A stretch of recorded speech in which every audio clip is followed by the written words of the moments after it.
I gather we had a couple of other bands playing Manifest Destiny and Nuts. I don't know about, I don't know how they sounded. What do you think? Are they pretty good?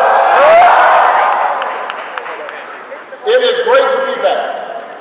And I apologize for keeping you guys up late, coming on such short notice, but I want to make sure that I could spend a little time this holiday with the men and women of the finest fighting force that the world has ever known. And that's all it is. I want to thank General Petraeus, not only for the introduction and the t-shirts, but for General Petraeus' lifetime of service. This is somebody who has helped change the way we fight wars and win wars in the 21st century. And I am very grateful that he agreed to take command of our efforts here in Afghanistan. He has been an extraordinary warrior on behalf of the American people. Thank you, Dave Petraeus.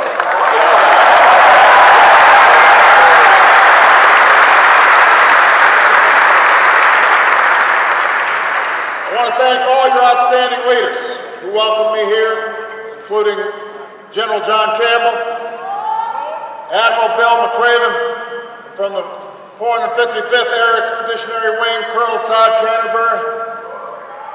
I want to salute your great senior enlisted leaders, including Command Sergeant Major Scott Schroeder, Command Sergeant Major Chris Ferris, and Command Chief Craig Adams. I also want to acknowledge the outstanding work that our civilians are doing each and every day, starting with Carl Leichenberg, all the way through to your senior civilian representative, Thomas Gibbons, and all the civilians who are here. They are fighting alongside you. They are putting themselves at risk. They are away from their families, and we are very, very grateful to them as well. So give them a big round of applause.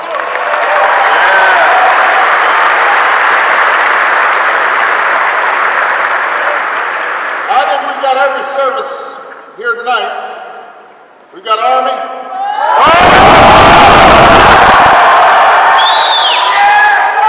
We've got Navy. We've got Air Force. I think we may have a few Marines around too. And a whole lot of folks from the 101st Airborne Division, the Screaming Eagles.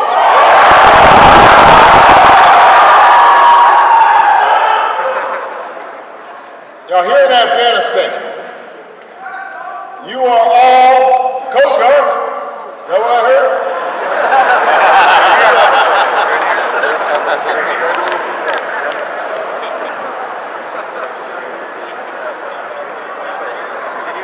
Here in Afghanistan, all of them are part of one team, serving together, succeeding together, except maybe in next week's Army-Navy game. As your Commander-in-Chief, I've got to stay neutral on that. We also have some ISAF partners here as well.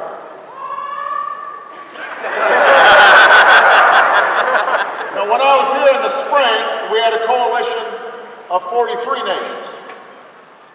Now we've got a coalition of 49 nations. And this sends a powerful message. The coalition of nations that supports Afghanistan is strong and is growing. Now, I'm not here to give a long speech. I want to shake as many hands as I can. But let me say that at this time of year, Americans are giving thanks for all the blessings that we have. And as we begin this holiday season, there is no place that I'd rather be than be here with you. I know it's not easy for all of you to be away from home, especially during the holidays. I know it's hard on your families. They've got an empty seat at the dinner table. Sometimes during the holiday season, that's when you feel the absence of somebody you love most acutely. But here's what I want you to know. As President of the United States, I have no greater responsibility than keeping the American people secure. I could not meet that responsibility. We could not protect the American people. We could not enjoy the blessings of our liberty without the extraordinary service that each and every one of you perform, each and every day. So on behalf of me, on behalf of Michelle, on behalf of Leah and Sasha, on behalf of more than 300 million Americans, we are here to say thank you. We are here to say thank you for everything that you do. And I also want to say thank you to your families back home, so that when you talk to them, you know that they know.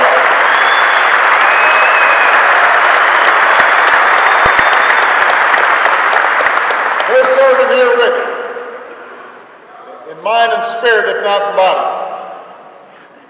Millions of Americans give thanks this holiday season, just as generations have before when they think about our armed services. You're part of an unbroken line of Americans who've given up your comfort, your ease, your convenience for America's security. It was on another cold December more than 200 years ago that a band of patriots helped to found our nation, defeat an empire. From that icy river to the fields of Europe, from the islands in the Pacific to the hills of Korea, from the jungles of Vietnam to the deserts of Iraq. Those who went before you, they also found themselves in this season of peace serving in war. They did it for the same reason that all of you do. Because the freedom, the liberty that we treasure, that's not simply a birthright. It has to be earned by the sacrifices of generations, generations of patriots, men and women who step forward and say, send me. I know somebody's got to do it, and I'm willing to serve. Men and women who are willing to risk all, and some who gave all, to keep us safe, to keep us free. In our time, in this 21st century, when so many other institutions seem to be shirking their responsibilities, you've embraced your responsibilities. You've shown why the United States military remains the most trusted institution in America. And that's the legacy that your generation has forged during this decade of trial in Iraq and here in Afghanistan. That's the legacy that you're carrying forward. As General Petraeus mentioned, 1 year ago, I ordered additional troops to serve in this country that was the staging ground for the 9/11 attacks. All of those troops are now in place. Thanks to your service, we are making important progress. You are protecting your country. You're achieving your objectives. You will succeed in your mission.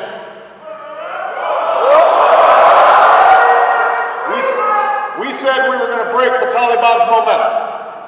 And that's what you're doing. You're going on the offense. Tired of playing defense. Targeting their leaders. Pushing them out of their strongholds. Today, we can be proud that there are fewer areas under Taliban control, and more Afghans have a chance to build a more hopeful future. We said a year ago that we're going to build the capacity of the Afghan people, and that's what you're doing, meeting our recruitment targets, training Afghan forces, partnering with those Afghans who want to build a stronger, more stable, and more prosperous Afghanistan. I don't need to tell you this is a tough fight. I just came from the medical unit and saw our wounded warriors pin some Purple Hearts. I just talked to the platoon that lost six of their buddies in a senseless act of violence. It's tough business. Progress comes slow. There are going to be difficult days ahead. Progress comes at a high price. So many of you have stood before the solemn battle cross. Display of boots, a rifle, a helmet, and said goodbye to a fallen comrade. This year alone, nearly 100 members of the 101st have given their last full measure of devotion. There are a few days when I don't sign a letter to a military family expressing our nation's gratitude and grief at their profound sacrifice. This holiday season, our thoughts and prayers are with those who've lost a loved one, the father or mother, the son or daughter, the brother or sister or friend who's not coming home. We know that their memories will never be forgotten, and that their life is added to the life of our nation. Now, because of the service of the men and women of the United States military, because of the progress you're making, we look forward to a new phase next year, the beginning of a transition to Afghan responsibility. As we do, we continue to forge a partnership with the Afghan people for the long term. And we will never let this country serve as a safe haven for terrorists who would attack the United States of America again. That will never happen. This part of the world is the center of a global effort where we are going to disrupt and dismantle and defeat Al-Qaeda and its extremist allies, and that's why you're here. That's why your mission matters so much. That's why you must succeed. Because this effort is about the safety of our communities back home and the dignity of the Afghan people who don't want to live in tyranny. Now, even though it is a hallmark of American democracy that we have our arguments back home, we have our debates, we have our elections, I can say without hesitation that there is no division on one thing, no hesitation on one thing, and that is the uniform support of our men and women who are serving in the armed service. Everybody is behind it. Everybody back home is behind it. Everybody. From north to south to east to west, from sea to shining sea, the American people are united in support of you and your families. And as your commander-in-chief, I also want you to know that we will do whatever it takes to make sure that you have the strategy and the resources and the equipment and the leadership to get this done. You may have noticed that during these tough budget times, I took the step of freezing pay for our federal workforce. But because of the service that you render, all who wear the uniform of the United States of America are exempt from that action.